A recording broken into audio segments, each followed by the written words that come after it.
안녕하세요. 과학탐구 실험 2차식 공부를 하겠습니다.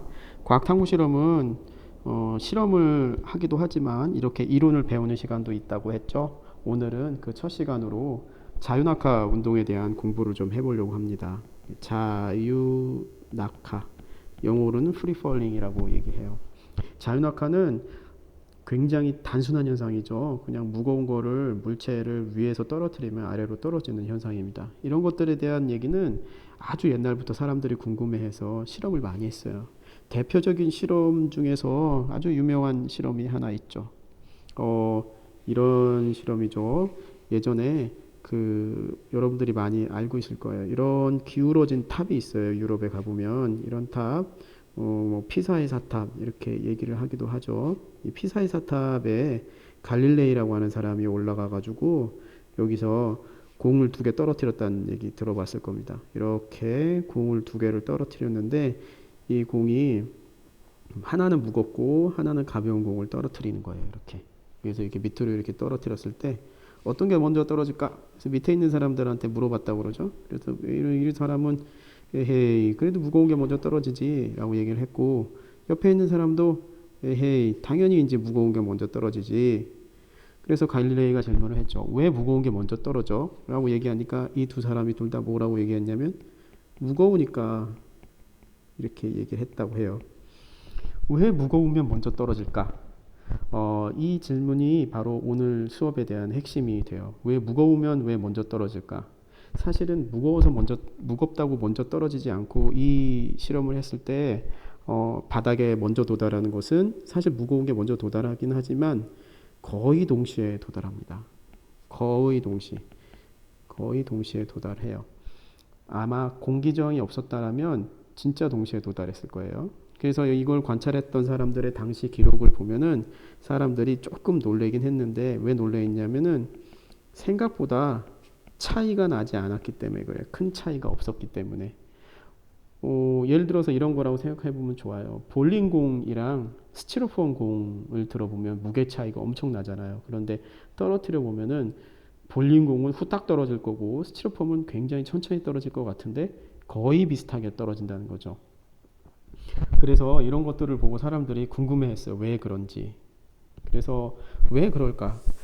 후세의 사람들은 이런 거를 가지고 이제 이론을 만들어 가고 그랬지만 우리는 이제 간단하게 그 이론을 배우기 전에 왜 그런지에 대한 탐구를 한번 해 볼 필요가 있습니다. 여기 이만한 바위 덩어리가 있다고 칩시다. 바위 덩어리. 그리고 이 바위 덩어리가 쪼개져 가지고 이렇게 쪼개진 바위 덩어리가 이렇게 또 있다고 칩시다. 이렇게. 그 옆에는 더 쪼개진 바위 덩어리가 이렇게 있어요. 더 잘게 쪼개진 바위 덩어리 이렇게 바위 덩어리가 엄청 쪼개져 가지고 굉장히 조각이 많은 그런 바위 덩어리가 있다고 칩시다. 이거 A, B, C 이 바위 덩어리들을 모두 다 동시에 낙하시킨다고 생각을 해보세요. 여기 이렇게 바닥이 이렇게 있고 동시에 이렇게 낙하시킨다고 해봅시다. 어떤 게 더 먼저 떨어질까요? 아마 사람들은 A가 더 먼저 떨어진다고 생각할 거예요. 왜냐하면 A는 들었을 때 무겁고 C는 요 한 조각을 들었을 때 A보다는 가볍기 때문이죠. 그런데 그렇게 생각하면 좀 오류가 있어요. A나 B나 C나 모두 무게는 같기 때문이죠. 그래서 사람들이 이런 방법들을 얘기를 해요. A는 무거우니까 이만큼 중력이 작용할 거고, B는 좀 가벼우니까 이렇게 중력이 작용할 거고, 그리고 C는 더 가벼우니까 중력이 이렇게 작용할 거란 말이죠. 화살표가 중력의 크기를 나타낸다면 이런 식으로 중력이 조그맣게 이렇게 작용한다는 얘기죠. 그래서 A는 빨리 떨어지고 B는 두 조각으로 나눠져 있으니까 좀 더 늦게 떨어지고 C는 여러 조각으로 나뉘었으니까 더 늦게 떨어진다. 그렇게 생각합니다. 하지만 실제로 실험을 해보면 어떨까요? 맞아요. 동시에 떨어져요. 왜 동시에 떨어지지? 사람들은 또 궁금하기 시작했죠. 그 무거워서 먼저 떨어진 게 아니었어. 맞습니다. 무거워서 먼저 떨어지는 게 아닙니다. 그림을 보면 이렇게 생각해 볼 수 있어요. 얘는 이렇게 하나가 작용하지만 B 같은 경우에는 이 두 화살표를 모으면 이렇게 요만한 길이 화살표가 되고요. C 같은 경우에는 화살표를 여러 개 또 다 모으면 또 A나 B와 같은 크기의 화살표가 됩니다. 왜냐하면 무게가 무거울수록 중력의 크기가 큰데 얘네들은 A, B, C 모두 중력이 같기 때문이죠. 그래서 얘네들한테 작용하는 중력은 같습니다. 그래서 중력이 같고 무거우니까 무게가 같으니까 같이 떨어지는 거 아니에요? 이렇게 생각할 수 있는데 또 그렇지 않아요. 왜 그러냐면 자세하게 봅시다. A는 덩어리가 커서 중력이 커요. 그렇죠? 그리고 C는 덩어리가 작아서 중력이 작아요. 떨어지는 것은 동시에 떨어지는데 중력은 큰 차이가 난단 말이죠. 이거 어떻게 된 것일까요? 네. 여러 학생들이 비슷한 생각을 가지고 있을 것 같은데, 동시에 낙하한다. 동시에 낙하한다라고 하는 것은 중력의 세기를 얘기할 수 있는 게 아니에요. 중력이 같다라고 해서 동시에 낙하하는 이유가 되지 않아요. 그럼 뭐가 같아야 되냐면은, 중력을 질량으로 나눈 이 값이 같아야 돼요. 이 값이 같다. 이래야지 맞는 내용이고, 중력 곱하기 질량 있죠? 중력과 질량을 곱한 이 값을 우리는 뭐라고 하냐면 가속도라고 합니다. 가속도가 같다 라고 얘기해야지 맞는 얘기고, 지구에서 일어나는 가속도이기 때문에 이 가속도를 중력 가속도라고 합니다. 이 중력 가속도가 같기 때문에 그렇죠. 이 중력 가속도의 값은 우리가 알고 있는 사람도 있을 텐데 9.8이고 단위는 미터/세컨드 제곱이에요. 결국에는 동시에 낙하하는 이유는 중력 가속도가 같기 때문이에요. 그러면 중력 가속도가 뭐냐? 이런 거에 대한 궁금증이 있을 수 있을 것 같아요. 아까 유튜브에 보면 실험을 여러분들 하나 봤을 겁니다. 이렇게 생긴 창을 낙하시켰고, 또 이렇게 무거운 피아노 한 대를 낙하시켰어요. 이렇게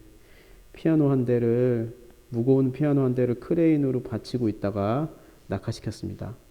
또 하나는 볼링공 같은 공을 하나 낙하시켰어요. 피아노, 공, 이 세 개를 낙하시켰습니다. 여기에 작용하는 중력을 한번 표시를 해볼게요. 얘는 중력이 아마 작을 거예요. 창은 가벼우니까, 그쵸? 그리고 공은 창보다 아마 조금 무겁지 않을까요? 이렇게 해서 요만큼의 중력이 작용할 거고, 피아노는 굉장히 무거우니까 중력이 굉장히 클 것 같아요. 쌤 생각에는. 이렇게. 중력이 세 개가 다 달라요. 그런데 동시에 떨어졌죠? 이렇게 바닥에 떨어뜨렸을 때 창하고, 피아노는 와장창 부서졌죠? 이렇게. 피아노는 엄청 부서져가지고 퓨 하고 날아간 녀석도 있고, 와장창 부서졌고, 공은 되튀겼을 거예요 아마. 이렇게. 근데 동시에 떨어졌어요. 동시에. 왜 이런 일이 일어나느냐? 이렇게 얘기할 수 있어요. 얘는 공이랑 비교해 볼게요. 얘는 중력이 이만큼 커요. 이렇게. 얘는 중력이 좀 작아요. 그렇죠? 그런데 생각을 해보면은 우리는 질량분의 중력은 어떤 값인가라고 생각할 필요가 있어요. 아까 옆에다가 이렇게 그림으로 이렇게 그려보면 말이죠. 이게 피아노라고 칩시다. 피아노. 혹시 모르니까 피아노 이렇게 써볼게요. 여기는 공 이렇게 있어요. 피아노에게 작용하는 중력은 이만큼이에요. 아까 그림 그렸었죠. 공한테 작용하는 중력은 요만큼이에요. 피아노한테 작용하는 중력은 이렇게 크지고, 공한테 작용하는 중력은 이렇게 작지만, 피아노는 무겁기 때문에 질량도 커요. 이렇게. 공은 가벼우니까 질량도 작아요. 그죠? 피아노가 만약에 무게가 예를 들어서 100이었다. 중력이 100이었다. 그런데 공은 중력이 예를 들어서 10이었다고 쳐봅시다. 그리고 질량은 피아노가 10이면 공의 질량은 1이에요. 이런 식으로 하면 이 값은 10이 나오고, 여기도 이 값이 10이 나와서 이 두 값이 같다는 얘기다. 결국에는 질량분의 힘의 값이 같기 때문에 이 질량분의 힘의 값인 가속도가 같아서 동시에 떨어지는 거예요. 가속도가 같다. 이 가속도를 우리는 아까 얘기했다시피 중력 가속도라고 얘기한다고 했죠. 중력 가속도가 같기 때문에 이런 현상이 일어난다. 그렇게 얘기할 수 있습니다. 이 중력에 대한 생각들은 사람들이 굉장히 많이 얘기가 되어 있어요. 그래서 많은 사람들이 중력에 대해서 얘기를 했는데 그 얘기를 잠깐 하고 갑시다. 자, 새로운 데로 오도록 하죠. 물체가 아래로 떨어지는 것은 굉장히 오래전부터 사람들이 궁금해했었던 거예요. 그래서 뭐 예를 들어서 옛날에 과학자 중에서 이렇게 생긴 사람이 있었어요. 이렇게 뭐 옛날 사람들이 다 이렇게 생기지는 않았겠지만은 아리스토텔레스라는 사람이 있었어요. 이 아리스토텔레스는 굉장히 많은 일을 했죠. 그 중에서 이제 자유낙하나 중력과 관련된 이야기들도 많이 했어요. 아리스토텔레스. 이때 비슷하게 생긴 사람들이 많아가지고 많이 헷갈리죠. 아리스토텔레스는 중력에 대해서 크게 생각지 않았어요. 중력이라는 말 자체도 없었고 중력에 대해서 뭐 크게 고민도 안 했어요. 그럼 얘는 뭐라고 생각했냐면 그냥 자연은 그냥 아래로 떨어지는 거다. 왜냐하면 모든 물체가 다 아래로 떨어지니까. 자연은 아래로 그냥 이렇게 생각을 했었던 거죠. 그런데 이제 아래로 떨어지는 형태들이 달랐기 때문에 사람들은 원래 흙은 아래로 떨어지고 공기는 가벼우니까 위로 가고 이런 식으로 생각을 했죠. 실제로는 공기도 중력을 받아서 아래로 있는 건데 이제 뭐 여러 가지 뭐 대류나 이런 현상들 때문에 아래로 떨어진다고 생각하지 않고 위로 떨어진다고 생각을 하죠. 위로 올라간다고 생각을 하죠. 그러다가 시간이 지났어요. 거의 2000년 정도 지나서 그 유명한 한 사람이 등장을 하죠. 누구냐면 뉴턴이라는 사람이에요. 뉴턴은 성격이 아주 괴팍했죠. 뉴턴이라는 사람이 등장을 합니다. 뉴턴은 아주 이런 면에 있어서는 아주 훌륭한 사람이었어요. 왜냐하면 뉴턴 같은 사람은 그 거의 천재 취급을 받던 사람이죠. 뉴턴. 아직도 힘의 단위로 사용되죠. 뉴턴이라는 사람은 이제 드디어 이제 뉴턴이 중력을 얘기하게 됩니다. 중력. 그래서 중력은 이렇다. 중력은 말이지 이렇게 돼가지고 말이지 라지 m 스몰 m이야. 짜잔. 그래서 중력 연구에 마침표를 찍게 됩니다. 그래서 실제 아래로 향하고 있는 것은 중력이 아래 방향으로 작용하기 때문이고 지구상에 있는 모든 물체에게는 중력이 작용해서 지구 중심 방향으로 떨어지는 거야. 그리고 그 가속도는 g라고 쓰고 9.8 m/s 제곱이야. 뭐 이런 식으로까지 후세에 뉴턴을 따르던 사람들이 정리를 다 해줘. 그런데 이 뉴턴이 영원할 것 같았는데 20세기 들어서 또 다른 천재 과학자가 한 명 또 등장을 하죠. 여러분들이 또 알고 있는 사람이죠. 이런 사람이 등장합니다. 이렇게 이 사람들은 나름대로 유명한 사람이라서 과학자들의 전형의 모습을 가지고 있죠. 바로 아인슈타인이죠. 이렇게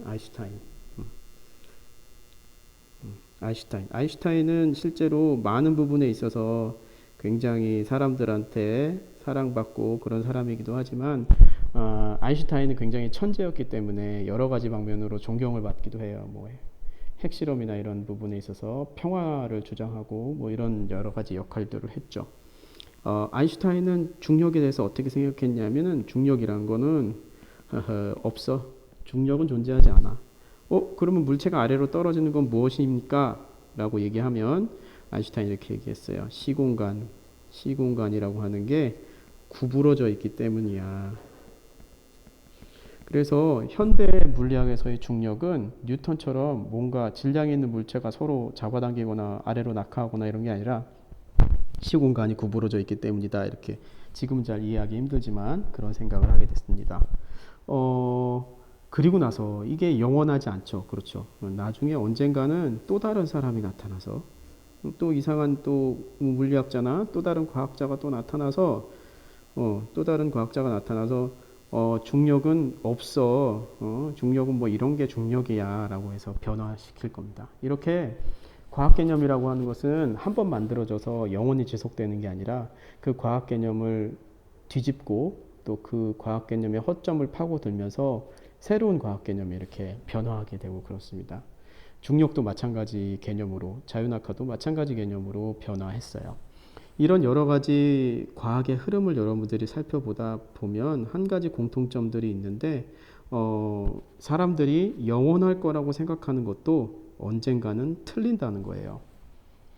여러분들도 수학이나 과학은 항상 정답이 있다라고 생각하지만 넓은 의미에서 보면 정답이 없는 경우가 있습니다. 정답이 바뀌는 경우, 진리라고 하는 것이 바뀌는 경우가 있어요. 그래서 그런 부분에 있어서 여러분들이 항상 정해져 있다라는 생각을 가지지 않고 포용적인 자세로 그 과학을 공부하면 좋을 것 같습니다.